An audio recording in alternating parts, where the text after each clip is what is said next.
Music is an important part of everyday life. It allows people to feel something.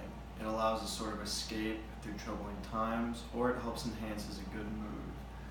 So please take a moment and ask yourself, do you as an individual determine the type of music that you listen to based on your personality, or does the type of music you listen to help form your personality?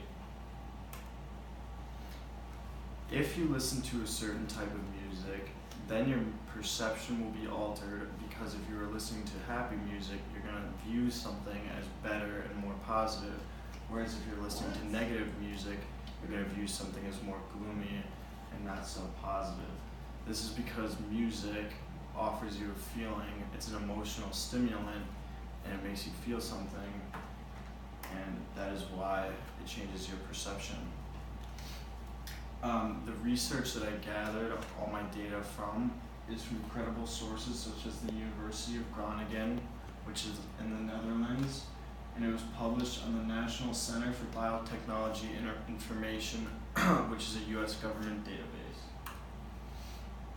Music alters visual perception is the title of this article. Emotional stimuli is influenced by the emotional state of the observer. In other words, how we perceive the world does not only depend on what we know of the world, but also by how we feel.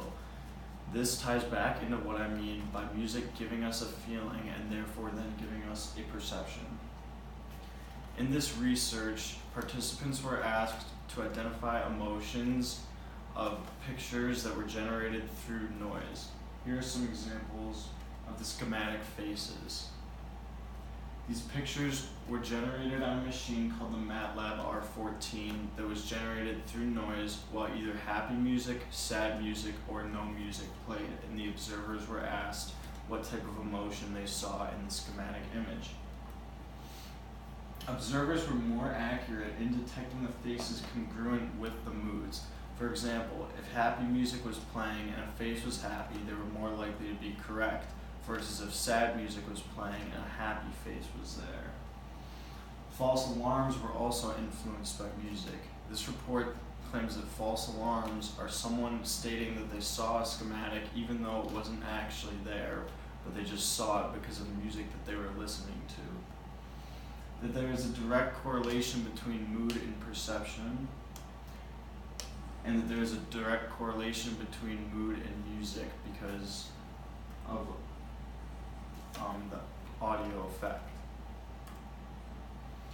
There are 5 senses, as we all know, but the 2 main ones this research focused on was audio and visual.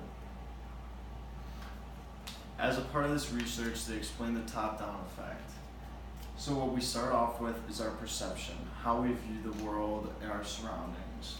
Our perception is formed by our knowledge, what we know about the world around us.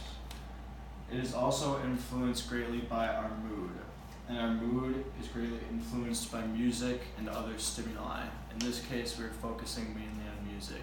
That is the breakdown of the top-down effect. As we know, our perception is formed by knowledge. However, our brain takes very minimal knowledge to form a perception. And since music is an emotional stimulant, sometimes the context of music can change our perception without us even knowing it. Emotion, and in particular mood, have been demonstrated to have an equally strong effect on perceptual processing.